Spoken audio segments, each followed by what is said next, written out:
రైతు విద్యా ప్రేక్షకులకు నమస్కారం. ప్రస్తుతం మనం అనుముల హార్టికల్చర్ అధికారి మురళి గారితో ఉన్నాం. ప్రస్తుతం ఆయిల్ పామ్ విరివిగా పెంచుతున్నటువంటి ఆయిల్ పామ్ అంటే ఈ మధ్య కాలంలోనే రైతులందరూ కూడా ఆయిల్ పామ్ పెంచాలనేటువంటి దృక్పథంతో అనేక ఎకరాలకు విస్తరించినటువంటి ఈ ఆయిల్ పామ్ సాగులో అంటే ఈ ఈ ఆయిల్ పామ్కు సంబంధించినటువంటి ఏమైనా సబ్సిడీలు ఉన్నాయా? అంటే మొక్కలు ఏ రూపకంగా వస్తున్నాయి? రైతుకు ఒక మొక్క ఎన్ని రూపాయలకు వస్తున్నది? దీనికి ప్రభుత్వం ఎంత సబ్సిడీని అందజేస్తున్నది? ఓకే. సో, ముందుగా అందరికీ కూడా నమస్కారం అండి. మనకు ముఖ్యంగా గూడా ఈ మధ్య కాలంలో మీకందరికి గూడా తెలుసు. రాష్ట్ర ప్రభుత్వం, తెలంగాణ ప్రభుత్వం ఈ ఆయిల్ పామ్ మీద ఎక్కువ మనకు ప్రోత్సాహకాలు ఇవ్వడం జరుగుతుంది. సో, దాంట్లో భాగంగా మెయిన్‌గా మనకు డ్రిప్పు మరియు మొక్కలపైన గవర్నమెంట్ సబ్సిడీ ఇస్తుంది. సో, ఒక రైతు అప్లై చేసుకోవాలంటే ఫస్ట్ మొదటగా డ్రిప్ కోసం మీ సేవలో అప్లై చేసుకోవాలి. సో, దాంట్లో వచ్చేసి చిన్న, సన్నకారు రైతులకు 90% రాయితీ, అదేవిధంగా ఎస్సీ, ఎస్టీ రైతులకు 100% రాయితీ, అదేవిధంగా అబోవ్ 5 acres ఉన్న ఫార్మర్స్‌కి 80% రాయితీ డ్రిప్ కూడా ఇవ్వడం జరుగుతుంది. అంటే ఎన్ని ఎకరాల వరకు దీనికి లిమిట్ ఉందా సార్? అంటే ఆయిల్ ఆ! పామ్ సాగుకు కావచ్చు, అయితే అలాగే డ్రిప్ కూడా అయితే కావచ్చు. ఒకసారి దీంట్లో ఏందంటే మనకు డ్రిప్ కోసం అయితే ఒక రైతుకు ఒక యూనిట్ అంటే వైఫ్ అండ్ హస్బెండ్ కలిపికొని మనకు 12.5 ఎకర్స్ వరకు కూడా ఒక డ్రిప్ కుటుంబానికి సగటున 12.5 ఎకరాలకు డ్రిప్ ఇవ్వడం జరుగుతుంది. ఓకే. అదేవిధంగా మొక్కలు తీసుకునే కనుక మొక్కల మీద లిమిటేషన్ లేదు. ఒక రైతుకు 25 ఎకర్స్ వరకు కూడా మనం మొక్కల మీద సబ్సిడీ ఇవ్వచ్చు. ఓకే. సో, మనకు డ్రిప్ వచ్చేసి ఈ విధంగా ఉంటుంది. అదేవిధంగా మొక్కలకు గనక తీసుకున్నట్లయితే యాక్చువల్‌గా మనకు ఎకరానికి 57 మొక్కలు పడతాయి. సో, మనం ట్రయాంగిల్ మెథడ్‌లో పెట్టుకున్నప్పుడు ఎకరానికి 57 మొక్కలు పడతాయి. సో, దీంట్లో ఒక్క మొక్క గవర్నమెంట్ ఫిక్స్ చేసిన రేట్ వచ్చేసి రూ. 193. సో, దీంట్లో రైతు వాటా చెల్లించాల్సింది రూ. 20 మాత్రమే రూ. 20 కడితే సరిపోతుంది ఒక సరిపోతుంది. మొక్కకు. సో, దాంట్లో మనకేందంటే మన జిల్లాలో ముఖ్యంగా 3 నర్సరీలు ఉన్నాయి. ఓకే. ఒకటి కేతపల్లిలో ఇన్పాముల నర్సరీ ఉంది. ఓకే. అండ్ పెద్ద ఊరలో వచ్చేసి తెప్పలమల నర్సరీ ఉంది. అదేవిధంగా మర్రిగూడ ఇందుర్తి నర్సరీ ఉంది. ఓకే. సో, ఈ 3 నర్సరీల దగ్గర నుంచి రైతుకు ఎక్కడ మొక్కలు మంచిగా అనిపిస్తే అక్కడి నుంచి లిఫ్టింగ్, ట్రాన్స్‌పోర్టేషన్ రైతు భరించుకోవాల్సి ఉంటుంది. ఓకే. అది.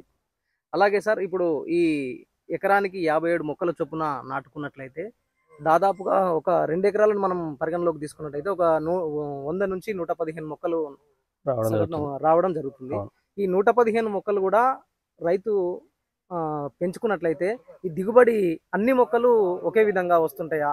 యాహ్! సో, దీంట్లో చాలామంది గూడా ఈ మధ్య నేను చూస్తున్నాను ఫార్మర్స్ ఏమంటారంటే, సార్ దాంట్లో మగ మొక్కలు వేరే ఉన్నాయి, ఆడ మొక్కలు వేరే ఉన్నాయి అన్న అపోహ కూడా రైతుల్లో ఉంది. సో, అలా ఏం లేదు.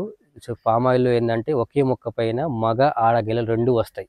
సో, మగ గెలలు, ఆడ గెలలు వచ్చేది ఏ విధంగా వస్తదంటే మెయిన్‌గా మనం మొక్కకి ఇచ్చేటటువంటి మెయింటెనెన్స్. మెయిన్‌గా ఈ మొక్క అనేది చాలా వాటర్ లవింగ్ ప్లాంట్. అంటే నీళ్లు చాలా అవసరం. నీళ్లు గనుక తక్కువగా ఇచ్చినట్టయితే ఆటోమేటిక్‌గా మనకు ఆ మొక్క మగగెలలను ఇవ్వడం జరుగుతుంది. And at the same time nutrients అంటే మనకు ఈ మొక్కకు మెయిన్‌గా వాటర్ మరియు ఫెర్టిలైజర్స్ ఈ 2 మేనేజ్‌మెంట్ గనుక మనకు సరైన టైంలో చేసుకున్నట్లయితే మనకు ఆడగెలల శాతం ఎక్కువ వచ్చి మగగెలలు తక్కువగా రావడం జరుగుతుంది. ఓకే. అలాగే ఇప్పుడు ఈ ఆయిల్ పామ్ పంటను తీసుకున్నట్లయితే ఏమైనా అంటే ఇప్పుడు మామూలుగా కూరగాయలు పంట కావచ్చు, లేకపోతే పండ్ల తోటలను కావచ్చు, వాటిని ఈ కోతులు కూడా వచ్చి ఇబ్బంది పెట్టేటువంటి క్రమంలో కూడా రైతులు చాలా ఇబ్బందులు పడతా ఉన్నారు. అవును. అంటే ఈ ఆయిల్ పాముకు అటువంటి సమస్య ఏమైనా ఉంటదా? యాహ్! సో, మెయిన్‌గా మనకు ఏ రకమైనటువంటి హార్టికల్చర్ క్రాప్స్ పండించుకోవాల్సిన ఖచ్చితంగా మనకు కోతుల బెడద అనేది ప్రధాన సమస్య. కానీ పామ్ ఆయిల్ తీసుకున్నట్లయితే దీనికి కోతుల బెడద గానీ, దొంగల బెడద గానీ, మరియు పశువుల బెడద గానీ ఎటువంటి బెడద ఉండదు. ఒకవేళ ఈ గెలను కొట్టుకొని పోయినా కూడా దాన్ని ఎటువంటి మోయలేనటువంటి ఏం పరిస్థితి. చేయలేరు వాళ్ళు. చేసుకోకపోయినా ఎటువంటి ఉపయోగం ఉండదు వాళ్ళకు. So, okay. కాబట్టి ఇది అన్ని రకాలుగా రైతులకు చాలా వరకు కూడా ఒక చెప్పాలంటే లేజీ క్రాప్ చెప్పొచ్చు. ఓకే. సో, మనం ఎట్లా ఉన్నా గానీ మనకు పంట అనేది దిగుబడి వస్తుంది. మామూలుగా అంటే ఇప్పుడు రైతుల నుంచి నేరుగా ప్రభుత్వం కొనుగోలు చేసే అటువంటి అవకాశం ఉన్నదా? లేకపోతే రైతే ఎక్కడైనా సో, స్టాల్స్ చూసుకొని అమ్ముకోవాల్సిన దీనందరికి కూడా పరిస్థితి తెలుసు. ఇంత పెద్ద ఎత్తున తెలంగాణ రాష్ట్రంలో రైతులు ముందుకు రావడం ప్రధాన కారణం ఏందంటే బైబ్యాక్ సిస్టమ్. ఓకే. మన ఏ పంటకు గూడా రైతు ఖచ్చితంగా అతను ఎళ్లి అమ్ముకోవాల్సి వస్తది. కానీ ఈ పంట మాత్రం గవర్నమెంటే కొనుక్కుంటది. అంటే బైబ్యాక్ మన నల్లగొండ, సూర్యాపేట జిల్లాలకు వచ్చేసి పతాంజలి రుచి సోయా పతాంజలి కంపెనీ వాళ్ళు టై అప్ అయ్యారు. సో, వాళ్ళు మనకు ఇక్కడ ఏందంటే మన కలెక్షన్ సెంటర్స్‌ను పెట్టడం జరుగుతది. సో, అక్కడికెళ్ళి రైతు ఎక్కడైతే దగ్గరగా ఉంటాడో అక్కడికి గెలలు తీసుకెళ్తే వాళ్ళు అక్కడి నుంచి మన మార్కెట్‌కి తీసుకెళ్ళడం జరుగుతుంది. అంటే ప్రాసెసింగ్ యూనిట్‌కి. అంటే ఇప్పుడు ఈ ఆయిల్ పామ్ గిలలకు సంబంధించి దాదాపుగా అంటే ఒక 10 మంది రైతులు కలిపి ఒక చోట అమ్ముకోవడం కోసం అంటే మీరు ప్రభుత్వమే ఏమైనా ఏర్పాటు చేసి లేదు, అలా ఏం లేదు. దీనికి ఎలా ఉంటుంది అంటే కలెక్షన్ పాయింట్ అనేది బేస్డ్ ఆన్ ఏరియా.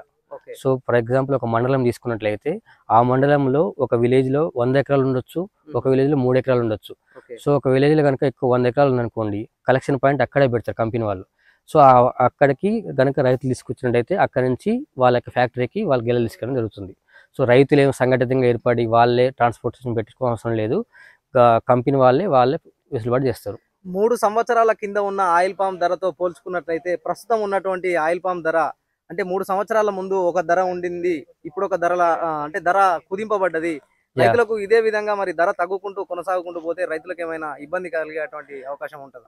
మీరు అన్నది కరెక్ట్ అండి. సో ధర విషయంలో కొంత హెచ్చు తగ్గులు అనేది జరుగుతూ ఉంది. లాస్ట్ ఇయర్ ఉక్రెయిన్ యుద్ధం జరిగినప్పుడు టన్నుకు 23,000 రూపాయల రేటు రావడం జరిగింది. అప్పుడు రైతులు చాలా వరకు కూడా ముందుకు రావడం జరిగింది. ఆల్రెడీ వేసుకున్న వాళ్ళు, గెలలు వచ్చిన వాళ్ళు కూడా చాలా లాభపడడం జరిగింది. కానీ మళ్ళీ ఇప్పుడు టన్ను రేట్ వచ్చేసి 13,000కు పడిపోవడం జరిగింది. కానీ రేటు విషయం తగ్గడం వల్ల కూడా కొంచెం రైతులలో ఆందోళన అనేది వ్యక్తమవుతా ఉంది.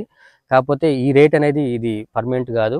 మనకు కంపేర్ టు వరితో పోల్చుకున్నట్లయితే మనకు ఎకరానికి 10 టన్నుల దిగుబడి అనేది మనకు ఆల్రెడీ రైతు వస్తుంది.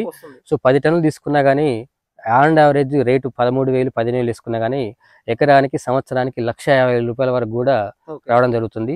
ఒక 30,000 40,000 ఖర్చులు పోయినా కానీ నికర ఆదాయం 1,00,000 రూపాయల వరకు కూడా రైతుకు రావడం జరుగుతుంది.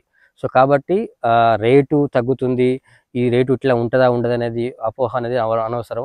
ఎందుకంటే మనకు జనాభా పెరుగుతూ ఉంది, అదేవిధంగా వేరే దేశాల నుంచి మనం ఇంపోర్ట్ చేసుకుంటా ఉన్నాం ఆయిల్. సో ఆ క్రమంలో దాదాపు అంతా కూడా మనకు మలేషియా, సింగపూర్ నుంచి వస్తున్నాయి కాబట్టి మన దేశ జనాభా కూడా రేటా పెరుగుతూ ఉంది. కాబట్టి ఖచ్చితంగా ఆయిల్ పామ్ అనేది ఫ్యూచర్లో దిగుబడి ఉంటుంది. ఫ్యూచర్లో దానికి స్కోప్ ఎక్కువ ఉంటుంది. ధన్యవాదాలు సార్. థ్యాంక్ యూ అండి.